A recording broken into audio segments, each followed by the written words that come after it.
আজ সকাল ৫টার সময় উঠেছি আর উঠে তাড়াতাড়ি করে স্নান করে শ্যাম্পু করে রেডিও হয়ে গেছি। তোমাদের গত মিনি ব্লগেই বলেছিলাম যে আজকে আমার মামা বাড়িতে দশহরা পুজো। গত বছর ফার্স্ট পুজো ছিল, এবছর আমার সেকেন্ড পুজো। এই পুজোটা হয়ে আসছে আমার মায়ের বিয়ের একদম আগে থেকে, তো আমি এটা সেকেন্ড টাইমের জন্য অ্যাটেন্ড করছি এবং দায়িত্ব পড়েছে নিজের হাতে একটু ফুল দিয়ে সাজানো গোছানো।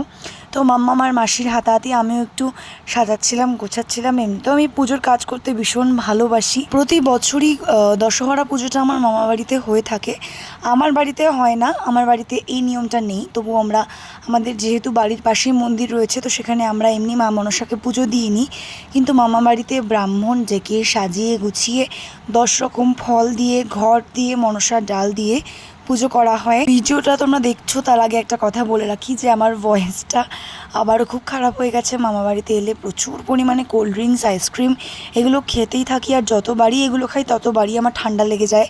তো যাই হোক, তোমাদের ভিডিওটা দেখা নিয়ে কথা, আমার গলাটা খুব একটা ম্যাটার করবে বলে আমার মনে হয় না। তো যাই হোক, ডেকোরেশনটা কেমন লেগেছে অবশ্যই কিন্তু জানিও। তোমাদের বাড়িতে কার কার এরকম নিয়ম আছে সেটাও কিন্তু আমাকে জানিও। দশহরা পুজোর একটা অন্যতম নিয়ম হচ্ছে যতক্ষণ না পর্যন্ত পুজো হবে ততক্ষণ পর্যন্ত আমরা গ্যাস জ্বালাতে পারবো না, এবং আজকে টোটালি গ্যাস জ্বালানো বারণ, মানে আগুন একেবারেই জ্বলবে না। তো আগের দিন রাতে পান্তা ভাত করে রাখা হয়েছে, তো ইতিমধ্যে ঠাকুরমশাইও চলে এসছে এবং পুজো শুরুও হয়ে গেছে। এবং পুজোর পর সবথেকে বেস্ট পার্ট হলো দুধ কলা দই এবং সন্দেশের যে চরণামৃতটা হয় সেটা, যেটা আমার ভীষণ ভালো লাগে, মানে এক কথায় বলতে গেলে অমৃত। তারপর আমরা সবাই যেহেতু সকাল থেকে উপোস করেছিলাম, আমরা তাড়াতাড়ি করে অঞ্জলিটাও দিয়ে দিয়েছি এবং ইতিমধ্যে পুজো কমপ্লিট হয়ে গেছে। পুজো হওয়ার পর জায়গাটা আরও সুন্দর লাগছে। এতদিন মামা বাড়িতে থাকার পর আমরা আগামীকাল চলে যাচ্ছি বাড়িতে। আর বাড়ি যাওয়ার আগে ছোটো মামা আমার জন্য একটা দারুণ গিফট নিয়ে এসছে।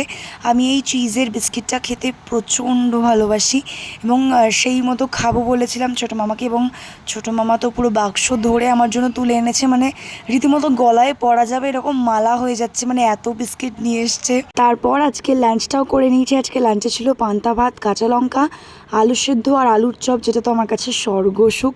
ভিডিওটা ভালো লাগলে লাইক আর সাবস্ক্রাইব করতে ভুলো না।